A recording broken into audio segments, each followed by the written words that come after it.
এদিকে মার্চ মাসকে ঘিরে আওয়ামী লীগের সকল পরিকল্পনা ফাঁস।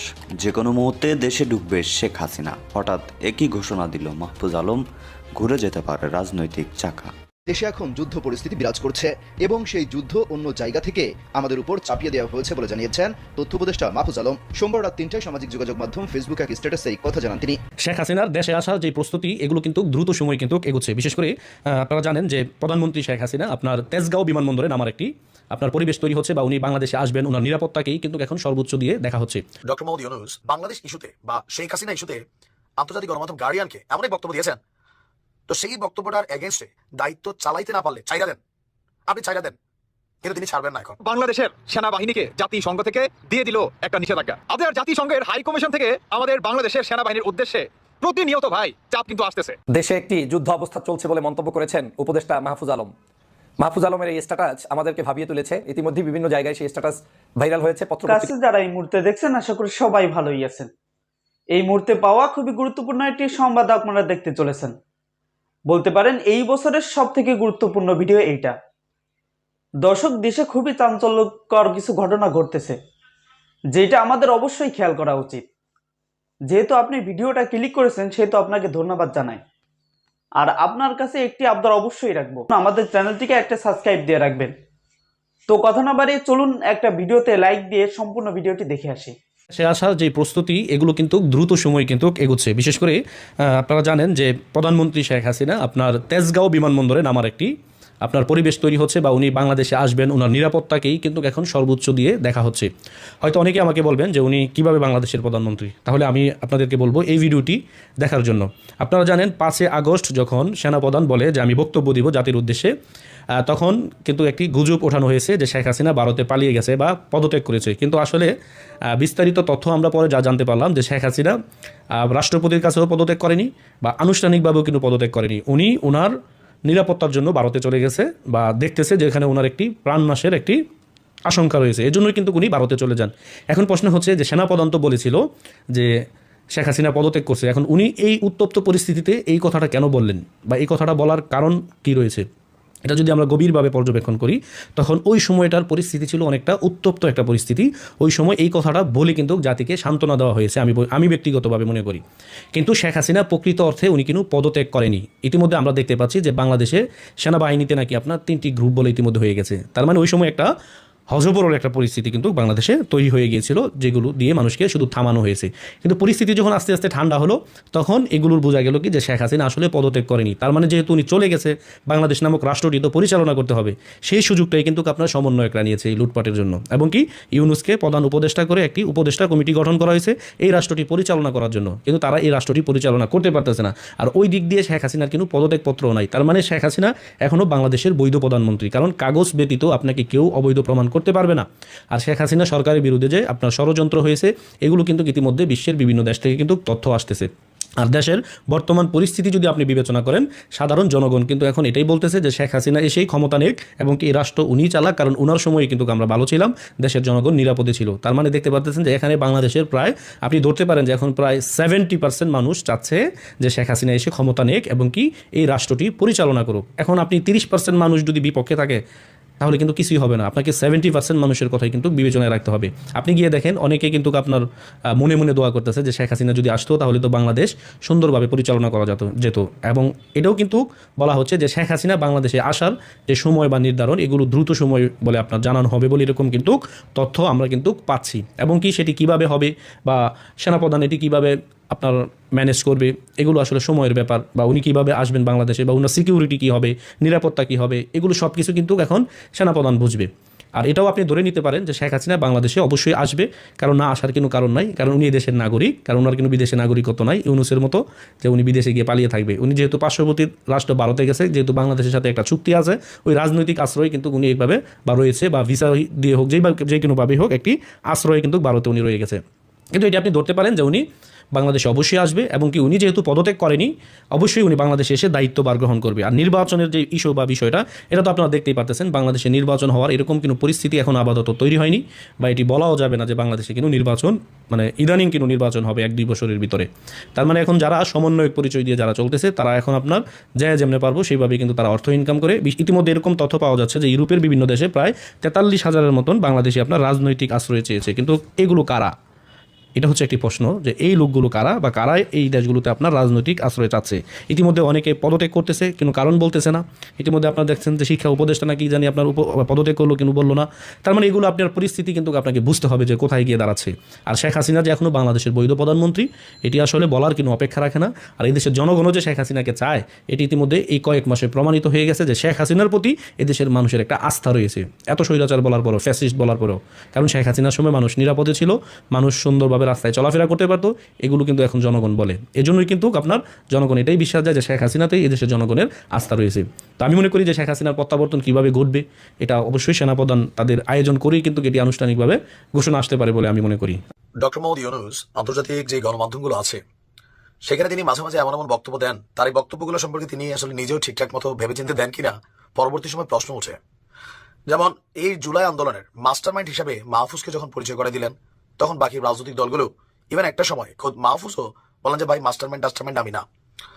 ইভেন ছাত্রদের এই রাজনৈতিক দল গঠনের প্রক্রিয়াকেও তিনি প্রশ্নবিদ্ধ করেছেন তার এক সাক্ষাৎকারের মাধ্যমে। আর এবার বাংলাদেশ ইস্যুতে বা শেখ হাসিনা ইস্যুতে আন্তর্জাতিক গণমাধ্যম গার্ডিয়ানকে এমন এক বক্তব্য দিয়েছেন, তো সেই বক্তব্যটার এগেনস্টে গেল 7 মাসে তিনি কি বাংলাদেশকে পরিবর্তন করতে পারছেন, নাকি নিজের ভাগ্য পরিবর্তন করতে পেরেছেন? ওনার ভাগ্য অনেকটা পরিবর্তন হয়েছে, অনেকগুলো মামলা ছিল পানির মতন ঝরে গেছে, গ্রামীণ ব্যাংকের 600 কোটি টাকার উপরে ট্যাক্স মাফ হয়ে গেছে, তারপরে 2029 পর্যন্ত এই ব্যাংকটার মধ্যে সরকার হস্তক্ষেপ থাকবে না, বিভিন্ন কিছু তিনি সুযোগ সুবিধা নিয়েছেন। একটা রাষ্ট্রের প্রধান হিসাবে তিনি যখন এতগুলো সুযোগ সুবিধা পাইলেন, দেশের জনগণের জন্য গত 7 মাসে তিনি কি নিশ্চিত করলেন? দ্রব্যমূল্যের ঊর্ধ্বগতি, ধর্ষণ চলছে, বিচারহীনতার সংস্কৃতি, মব জাস্টিসের সংস্কৃতি। আর যেখানে তিনি ব্যর্থ হন সেখানে তিনি দায় চাপান যে আওয়ামীরা করতেছে। এগুলো মানুষের মুখে মুখে কথা। ইভেন বিএনপি বলতেছে দায়িত্ব চালাইতে না পারলে ছাইরা দেন, আপনি ছাইরা দেন, কিন্তু তিনি ছাড়বেন না, এখন নির্বাচন দিবেন। আচ্ছা যাই হোক, ঘটনার প্রেক্ষাপট হচ্ছে যে 5ই আগস্টের আগে বাংলাদেশের পরিস্থিতি ছিল ফিলিস্তিনের গাজার মতো। Is it? এদেশে দুর্নীতি এখন হচ্ছে না হচ্ছে, উপদেষ্টারাও করছে, রন্ধ্রে করছে, আওয়ামী লীগ গুম করেছে, খুন করেছে, হত্যা করেছে, অনেকগুলো করছে, কিন্তু গাজার মতন অবস্থা বাংলাদেশের ছিল। এইটা আসলে আমার কাছে মনে হলো যে তিনি অতিরঞ্জিত বলে ফেললেন। তিনি অতিরঞ্জিত বলছেন, মানে ভাষার মধ্যে চলে আসছে।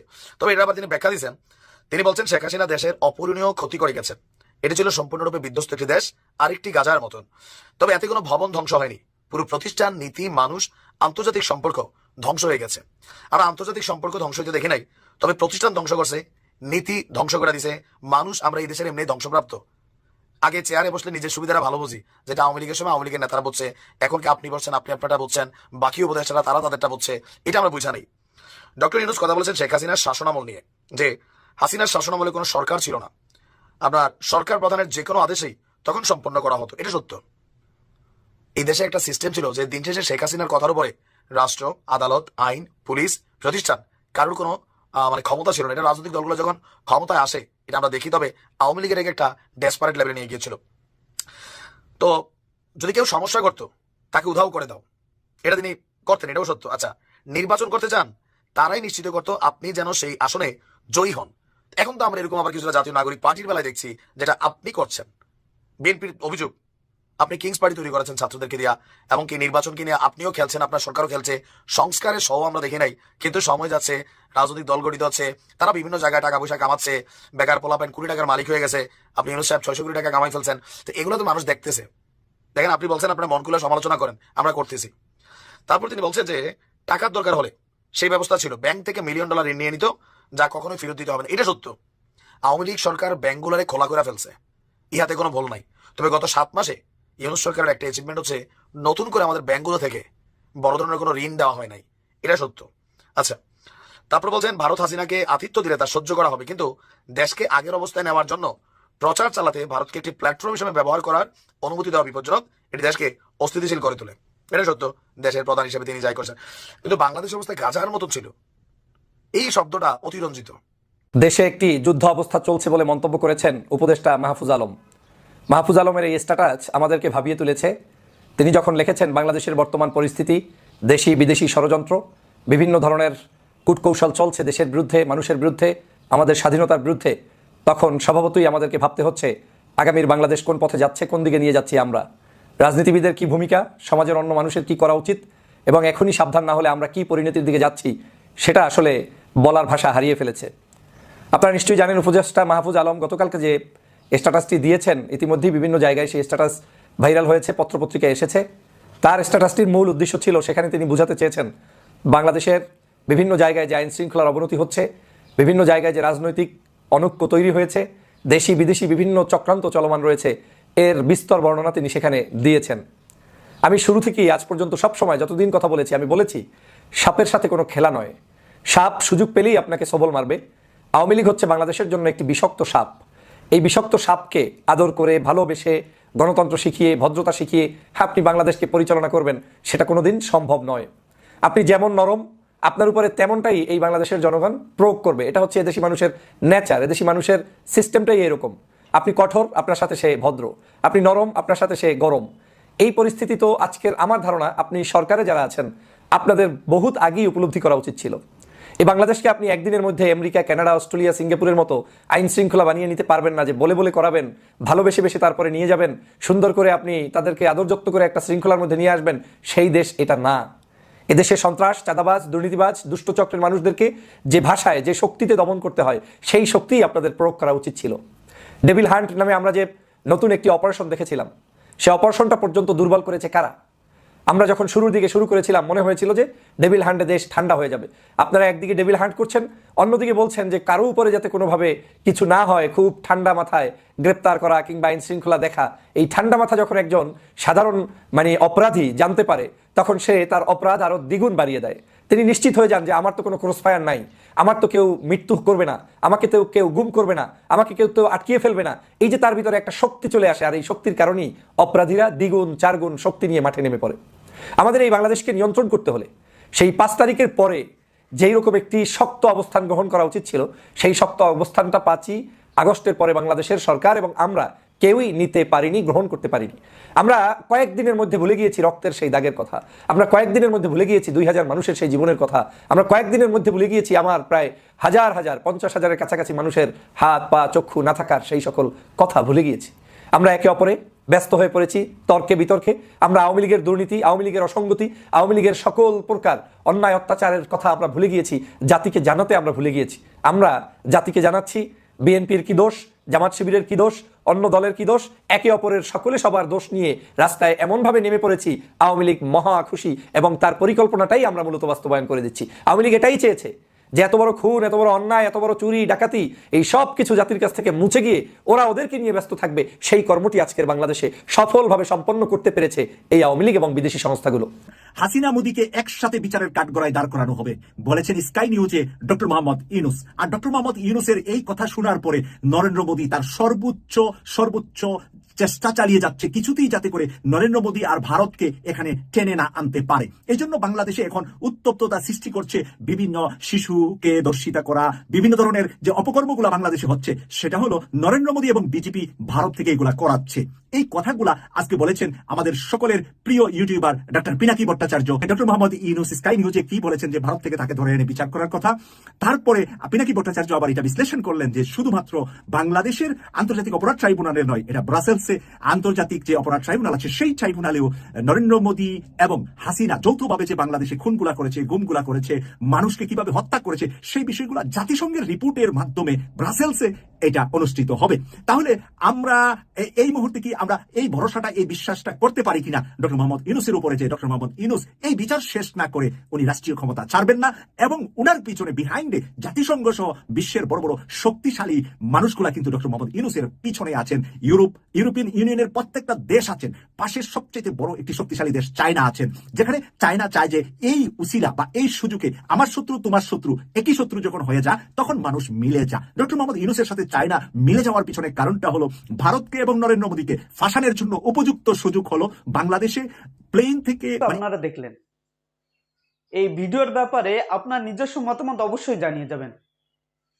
এবং এই চ্যানেলটিকে সাবস্ক্রাইব করে রাখবেন। তো আজকের ভিডিও এই পর্যন্ত। ভালো থাকবেন, সুস্থ থাকবেন। আসসালামু আলাইকুম, দেখা হবে অন্য কোনো ভিডিওতে।